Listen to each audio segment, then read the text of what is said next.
Hello and welcome to another episode of the Digital India Summit 2020 Enabling the New Normal, co-presented by Tata Consultancy Services and banking partner Union Bank of India.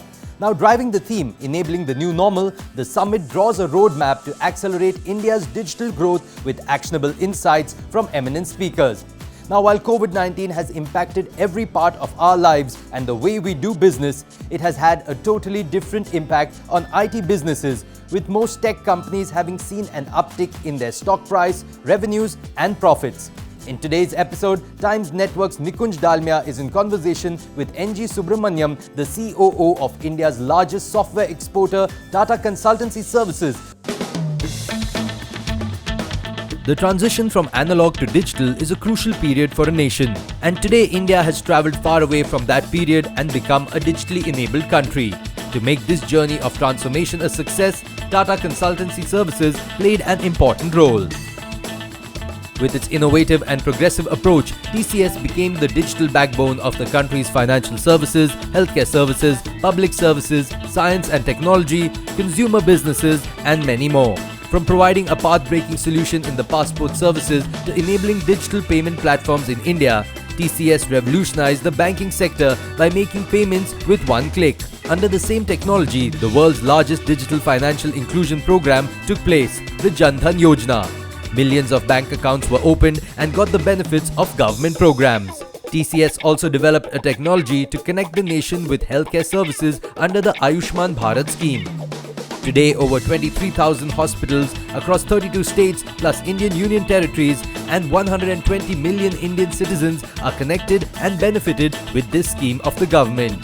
In the last 2 decades, TCS has emerged as a powerful technology partner to several Indian insurance companies and has played an integral role in the digitalization of the industry, with more than 50% of claims being settled through a TCS-led system. Tata Consultancy Services becomes the architect of the digital backbone of India.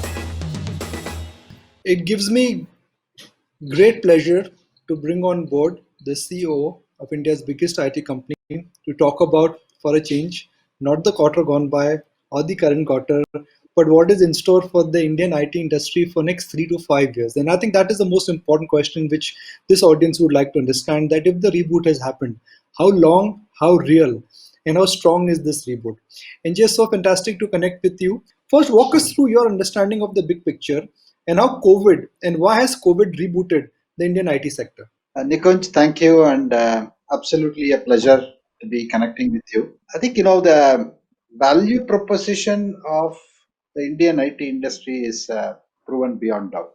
Now, in the last 6 months, for anything reason, right?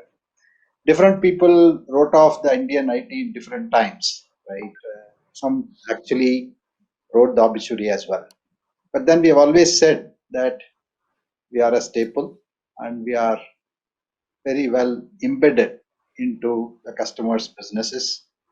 And as long as we continue to innovate, as long as we continue to stay relevant to our customers' businesses, we will do well. Right? In the context of COVID, I think what has worked is our ability to quickly move and enable our workforce to operate remotely and keep it going. I think that was fundamental. That was now I must thank the government of India and the authorities for giving us all the permissions, because we're all operating in STPI and SEZ. Secondly, I think all over businesses were trying to see how they can keep it going, right? How they can keep it going. I think barring a few which had obviously challenges like the airlines industry or travel hospitality industry, which actually got grounded. Right? All the others were trying to see how they can be meaningful, and especially if you take retail, and people switched online, and a lot more transactions happened online. So people who are practically very proud of saying that I am a physical store, they also are forced to go online. So I think retail worked, and then along with the retail, then all the financial transactions have to take place in every business environment, and so banking, financial services had to keep their businesses up and running. So the fact that we were global, the fact that we were supporting customers across the globe, I think all that was very helpful to businesses. The big surprise for all of us has been how beautifully TCS and Indian IT companies have adopted work at home culture. It's like reading a fairy tale which starts with once upon a time, IT companies had a large campus, they were big, and everybody had to go to those campuses to work. So the scenario has changed completely. What my son would read would be once upon a time IT companies had campuses. What we are reporting right now is that all IT companies have migrated to work at home. How did the magic happen? Sometimes we underestimate the potential of humans, right? When your back is against the wall and your business continuity options actually fail, the sense that we all have beautiful business continuity options, but then the business continuity options assumed that people will be available in the target location. So when India went in lockdown, we couldn't just go into the other location that we worked it out as business continuity because people are not available. So that country was also under lockdown due to COVID situation, which essentially meant that we had to go for this remote working as a only option. So when we said that, look, this has to be done, and then the immediate thing is that, look, how do we move work to people rather than bringing people to work? Right? I mean, I think that paradigm got initiated, and then we had to. It's kind of an operations research algorithm to see, where people are, what is the logistic nightmare that we have to overcome, how do we actually move devices and work to where they are. And fortunately, it worked out, and then we could move everything, right? But after that, then that's where that human potential comes in. They were very quickly to see that they could see the desktop. It's all they could see at home a desktop which was same as what they were seeing in the office. And after that, what was required is to actually for them to go and reach out and connect and use the technology to connect with people and take help where it is required. And that, I think, people responded so beautifully, and it worked out. It worked out, and it worked out. And there are challenges, and I'm not saying that there were not challenges. There are quite a few things that we had to do. For example, security challenges, right? While we could do so much in the by way of security software, this etc. When you have husband and wife working, and husband is working for, let's say, customer A, and wife is working for customer B, and customer A and customer B are direct competitors, then we have a problem. So we need to quickly reassign another project to that person and actually pull him out. Some of those things had to be worked out. There are quite a few challenges, but it had to be done diligently, and I think I'm so proud of the team, TCS, who actually made this possible. Some could also argue, said that look, this was more like a makeshift arrangement which even customers accepted because there was no other option. Once the vaccine is on its way, and we're hoping and praying that by 2021, middle of 2021, world will normalize. Will activity, will workforce, everything normalize, or these changes are permanent? I think the changes per se are, irreversible. I'll put it this way, right? The sense that you may not have 100% of the people working remotely, right? But customers are used to this way of working. Our employees are used to this way of working, and there are benefits that people are seeing. Benefits on the personal side, on the professional side, productivity side, and overall, when things are working like this, then why would you want to change it? Number one. Second is that, as I said, the the other option of having purely working in an office environment means that the business continuity is always an issue, right? Now that in a pandemic kind of a situation, business continuity could fail, right? So in that context, I think my own belief is that we may not have 100% of this continue, or this may not continue at this scale. So that's where TCS has said that, look, we will have a 25 by 25 operating model, which we believe that 25% of the people can be at the office, that's sufficient, or the other 100% can be really be made productive by that. Right? I think that balance will do the trick. Are we looking at a one-time reboot then in the on-site versus offshore model, not only for TCS but for all IT companies there? I'm not sure about the other companies, but I can say for TCS, I think TCS is very happy with the way that we have been able to transform ourselves in the last 9 months. Fungibility of talent, the fungibility of people across the globe, and the fact that I don't have to worry about from which location I have to execute the project. I tell you, when the projects, when we contract, the first discussion is going to be where are you going to execute it from, right? Will we have people in Bangalore, for example, right? If I come there, all my competitors are all working in Bangalore. Should I go to Bangalore or should I work out of Hyderabad or should I go to Kochi, right? These kind of discussions always happen, right? But in the last 9 months, those discussions never happened, right? They said, look, I'm okay. You are going to be giving me a global talent pool. And the way that the teams are structured and the right talent you are able to bring in across the globe, then I'm happy and it's working. And I think, that model is something that is going to become integral to the TCS's operating model, as we have stated earlier. Common friend of mine, Manish Abarwal, said, when employees meet at a campus, it is osmosis of creativity. It is something which the human needs, and it is something which will add to productivity. Do you think it's too early to assume that this work from home model will work? Because eventually there could be challenges of creativity, adaptability, teamwork. You need to meet up people, you need to shake hands, you need to talk to each other in order to have that kind of a productivity benchmark. What are your thoughts on that? I think, there is merit in that. I won't discount that because, especially, I this is my 37th, 38th year in the industry, right? Out of which, 37 years, 36 years have been used to a different way of working. Right? So I'm probably biased by that. That I like meeting people. I like going to office, and I think that creates a sense of belongingness. The culture of the organization gets developed, right? And you tend to see a lot more role models as you mingle up, right?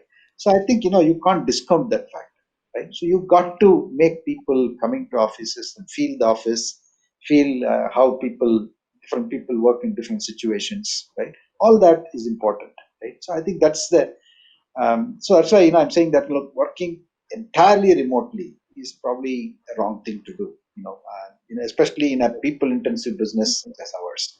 Dynamics for the IT sector, I'm going to take the clock back. I started my career, but that was perhaps a midpoint of your career, the Y2K moment. It rebooted the Indian IT companies. Can I say that what Y2K did to Indian IT companies in 2000, COVID has done that after 20 years in terms of giving us a J curve? If I go back, Y2K, I think established all of us as a scale player. Right? We were able to get large amounts of work and put in a factory approach and factory concept. And TCS, I think, actually pioneered that software factory concept for resolving the Y2K issues then. And we could do it on a fantastic time frame. 6 months, million lines of code got rectified, right? Or 10 million lines got done in about 3 months' time as the deadline neared. Right? I mean, we proved that. And then subsequently, I think, the internet internet boom came, and there, we again proved ourselves because India, as the only country, had sufficient amount of talent in the programming languages, Unix, C, C++, object orientation, etc. So I think in each stage we proved ourselves. In the COVID situation, I think what we proved is the flexibility of the workforce, the Indian workforce, software engineers workforce, the flexibility that was shown by them, I think is unparalleled.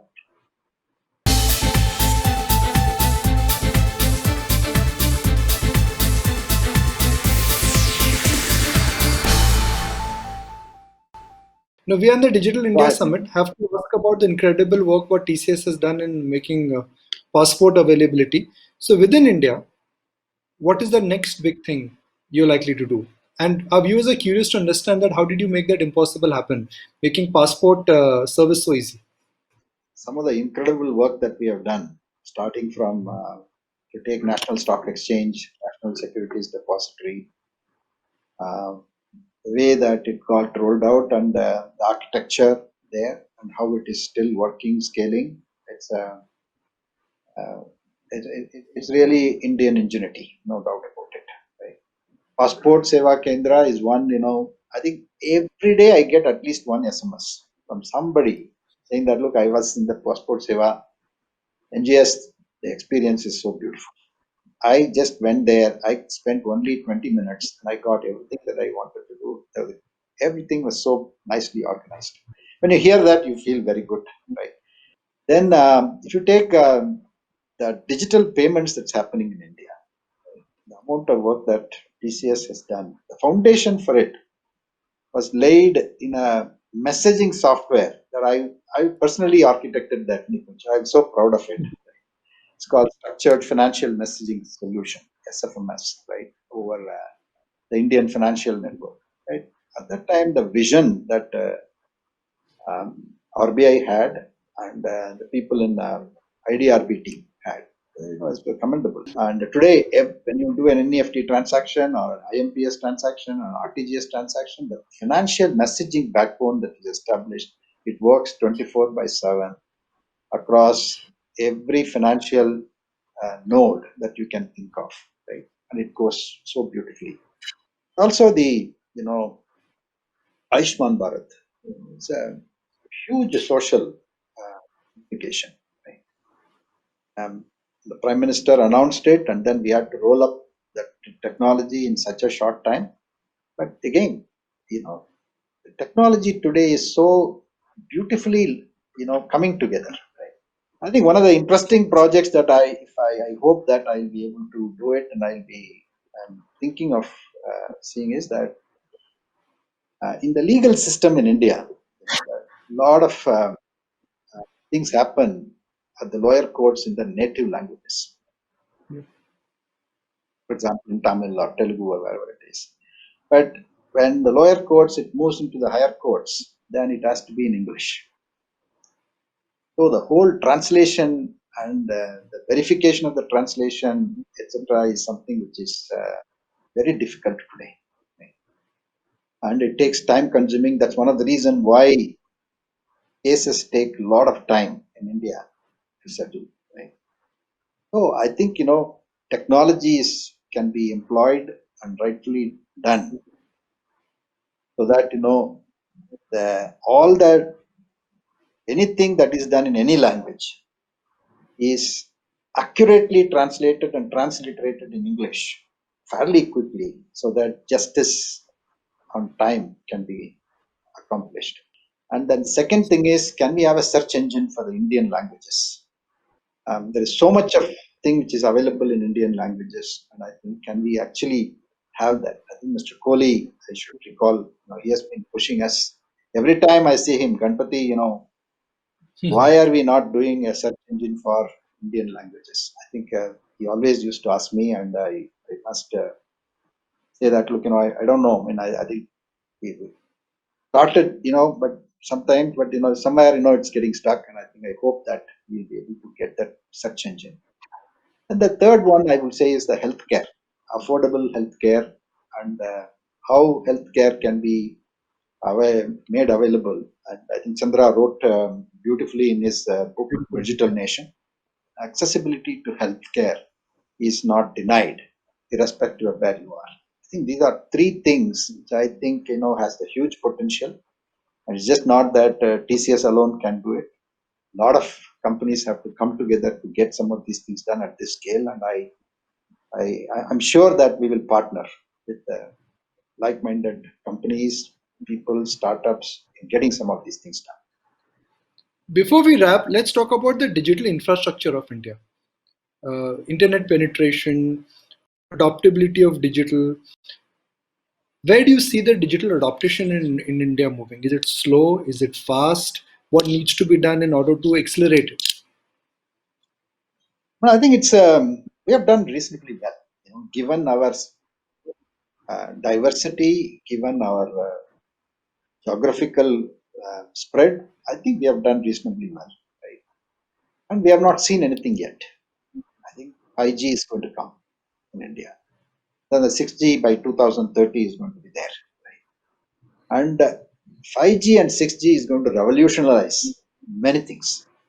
many things in terms of experience, in terms of what people can do in terms of augmented reality or virtual reality. You need that 5G and 6G infrastructures, right? At the same time, the right security infrastructure has to be established.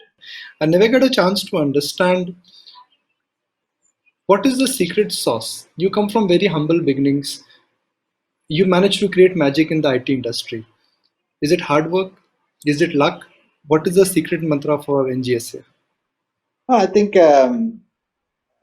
you always believe that what you know is very little. Second thing is you always feel you should feel equal.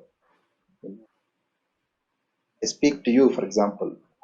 If I get into an inferiority complex, then I don't learn. So if you feel equal, then the opportunity to contribute, the opportunity to learn is more, right? I think these are some of the foundations.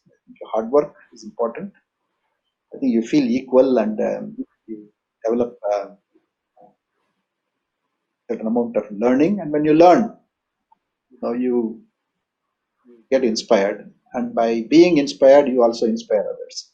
I'm tempted to ask just one last question, which is that technology is also adopting the way future will shape up. Future is about understanding trends. Some are based on experience, some are based on insights, which means you need to be up to date. You need to abreast yourself with what's happening around us in terms of need and demand. How do you keep yourself so updated? As I told you, I was in the technology side. I'm a software engineer, so I still go out and learn programming. And if the new technology comes in, I just try to program myself so that quickly I understand what is the difference. But you can't do it all the time. It's important that you figure out the whom you should reach out to will give you the right advice in terms of that technology. And for that, you need to rely on people, and you need to have your R&D good. You need to have your networks right. Sometimes you need to reach out to the competition to say that, look, hey, I'm planning to do this. Is it good? Do you think that if I have not done it, have you done it? Right? I think such openness always comes, right? Because ultimately, the technology is there. Somebody has worked on it, and it is a good technology. It's a question of finding the right use for it. Well, we've covered a lot of things today. You've been very open, very candid. You've shared your experience. Thank you very much. So I certainly look forward to not only our quarterly engagements, but more long format interactions where all of us perhaps get to learn more about you, about TCS, and the brilliant work you are planning to do in India when it comes to success of passport seva, making insurance easy, and how you will going to change the life of post offices. Thank you very much. Stay safe, and thank you for partnering with us for DIS. Thank you, Nikunj. That brings us to the end of this episode of Times Network's Digital India Summit 2020, Enabling the New Normal, co-presented by Tata Consultancy Services and banking partner Union Bank of India. Goodbye and thank you so much for watching.